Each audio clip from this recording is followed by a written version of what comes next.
కూడా మళ్ళీ నితీష్ కుమార్ ముఖ్యమంత్రి అవుతారు. కానీ ఇక్కడ ఆర్జేడీకి అలాగే బీజేపీకి మధ్య తీవ్రమైన పోటీ మనకు కనిపిస్తోంది. మరోవైపు మహాగఠబంధన్ ఇక్కడ రాహుల్ గాంధీ మ్యాజిక్ ఎక్కడా కూడా పని చేయలేదని మనకు అర్థమవుతోంది. అంటే మొదటి నుంచి కూడా ఏదైతే ఓట్ చోరీ అని చెప్పేసి రాహుల్ గాంధీ పదే పదే దానికి క్యాంపెయిన్లు చేయటం, సర్వేలు చేయటం, ఈ విధంగా ప్రజల్లోకి విస్తృతంగా తీసుకెళ్లినప్పటికీ ఈ రోజు మనం ఏదైతే ఈ రిజల్ట్ మనం చూస్తున్నామో మహాగఠబంధన్ కి ఒకవేళ ఇప్పుడు ఎన్డీఏ క్లియర్ గా ఇక్కడ ఆధిక్యం కనబరుస్తోంది గవర్నమెంట్ ఫామ్ చేసినప్పటికీ కూడా ఇటు మహాగఠబంధన్ మాత్రం మళ్ళీ ఇదే అంశాన్ని తెర మీదకి తీసుకొచ్చే అవకాశం ఉందని మనం చెప్పుకోవచ్చు. అంటే ఈ ఓట్ చోరీ జరిగింది, దీని కారణంగానే మేము ఓడిపోయాం అన్న వాదన కూడా తెరపైకి తెచ్చే అవకాశాలు మనకు కనిపిస్తుంది. సో ఓవరాల్ గా బీహార్ లో అయితే ఇటు ఎన్డీఏ క్లియర్ ఆధిక్యంలో కొనసాగుతోంది. Satish right Harisha, well said. మనం చూస్తున్నాం అందే సచిన్ గారు, హరీష ఒక బీహార్ లీడ్స్ ని వివరించే ప్రయత్నం చేశారు.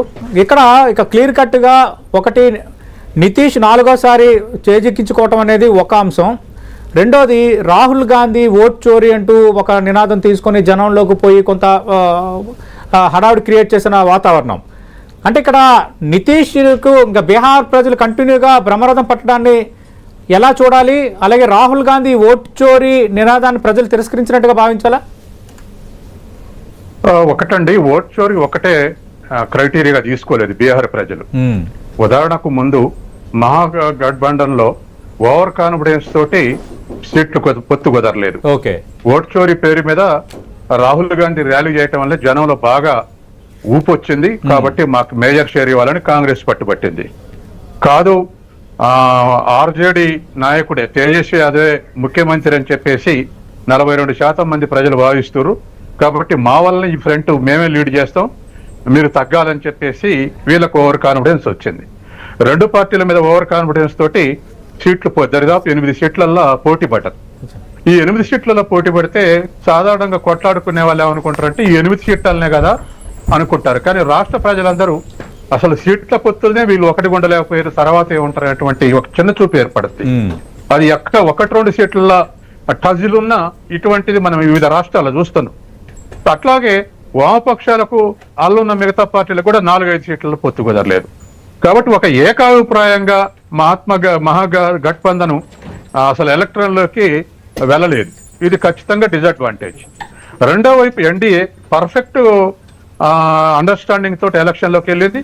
తర్వాత మోడీ ప్రభావం ఉండనే ఉంది. తర్వాత రెండోది బీజేపీకి మహారాష్ట్రలో కానీ హర్యానాలో కానీ కర్ణాటక ఎలక్షన్స్ తర్వాత ఒక లెసన్ తీసుకుంది. వాళ్ళ జాతీయ నాయకుడు కూడా అన్నాడు, కేవలం మతం ఎజెండా సరిపోదు, సోషియో ఎకనామిక్ ఏజెండా కూడా మేము ఇప్పటి నుంచి తీసుకోవాలని కర్ణాటక ఫలితాలు వచ్చిన తెల్లారి అన్నాడు. ఆ తర్వాత మహారాష్ట్రలో కానీ హర్యానాలో కానీ ఉమెన్ బెనిఫిటెడ్ ప్రోగ్రామ్స్ తీసుకొని ఇంప్లిమెంట్ చేస్తూ లాభపడుతున్నారు. ఇవాళ బీహార్ లో కూడా దగ్గరకు వచ్చినప్పుడు ఎలక్షన్స్ వచ్చినప్పుడు ప్రతి మహిళకు 10,000 జమ చేయడం అనేది ఖచ్చితంగా వీళ్ళ మీద పాజిటివ్ ఎఫెక్ట్ ఉంది. పర్ఫెక్ట్ అండర్స్టాండింగ్ తోడు పోయారు. తర్వాత రెండోది నేను అనుకోవటం, పుల్వామా ఎఫెక్ట్ పార్లమెంట్ ఎలక్షన్స్ మీద ఎట్లుందో అట్లే ఢిల్లీ బ్లాస్ట్ కూడా ఏమైనా బీహార్ ఎలక్షన్స్ మీద ప్రభావం చూపాయా అనేది ఫస్ట్ ఫేజ్ లో ఎట్లుంది, సెకండ్ ఫేజ్ లో ఎట్లుంది రిజల్ట్, ఆ రెండింటిని కంపేర్ చేస్తే మనకు తెలుస్తుంది. కాబట్టి అది కూడా ఏమైనా పాజిటివ్ ఎఫెక్ట్ ఉందా ఎన్డీఏ మీద అనేటువంటిది కూడా మనం మరొక క్రైటీరియాని ఆలోచించాల్సిన అవసరం ఉంది.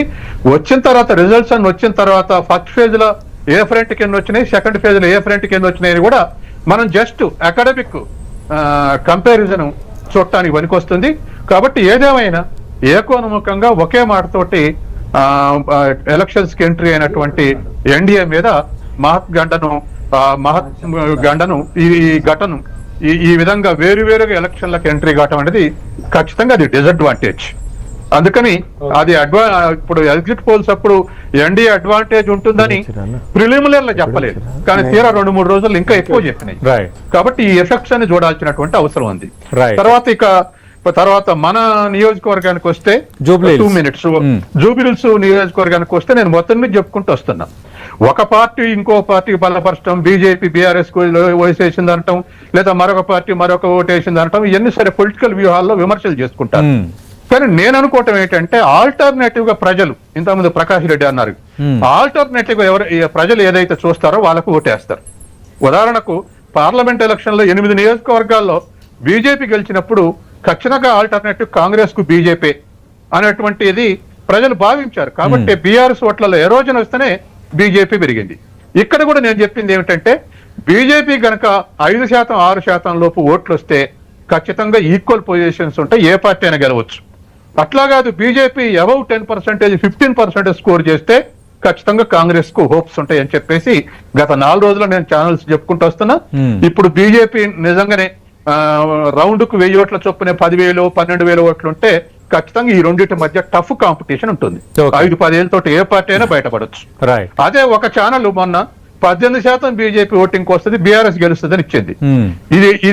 ఇది అబ్సల్యూట్లీ రాంగ్ అని చెప్పాను నేను. ఎందుకంటే బీజేపీకి 18% వస్తే బీఆర్ఎస్ గెలవడం కష్టం. కాబట్టి బీజేపీ ఓట్లలో ఎరోజన్ వస్తే కాంగ్రెస్ కి ఆల్టర్నేటివ్ బీఆర్ఎస్ గెలుస్తుంది అని అనుకుంటేనే ప్రజలు ఆ ఎరోజన్ వస్తుంది అని చెప్పారు. ఇప్పుడు అదే పరిస్థితి కొనసాగుతుంది. రైట్. ప్రస్తుతం డిబేట్ లో జాయిన్ అవుతున్నారు కాంగ్రెస్ పార్టీ నుంచి ఆ పార్టీ శాసనమండలి సభ్యులు, ప్రధానంగా ఈ ఎన్నికల్లో అత్యంత కీలకంగా వ్యవహరించిన బలిమూరు వెంకట్ గారు. బలిమూరు వెంకట్ గారు, మీకు చాలా బాధ్యతలు అప్పచెప్పారు ఎన్నికల్లో, చాలా సందర్భాలు మీరు నాతో మాట్లాడారు కూడా. అంటే ఇప్పుడు మనం చూస్తే కాంగ్రెస్ పార్టీ ఎగ్జిట్ పోల్స్ నిజం అవుతున్నాయి అన్నట్టుగా కాంగ్రెస్ పార్టీ లీడ్ కనబరుస్తోంది. బట్ పోస్టల్ బ్యాలెట్లో 4 ఓట్ల ఆధిక్యం వచ్చింది, తొలి రౌండ్లో 62 ఓట్ల ఆధిక్యం వచ్చింది, రెండో రౌండ్లో 1000 ఓట్ల ఆధిక్యం వచ్చింది. అంటే కొంత నెక్ టు నెక్ వాతావరణం అయితే ఉంది. మీ అంచనా ఏంటి? ఇంకా బీఆర్ఎస్ మధ్య 4-5 రౌండ్లు మేము అనూహ్యంగా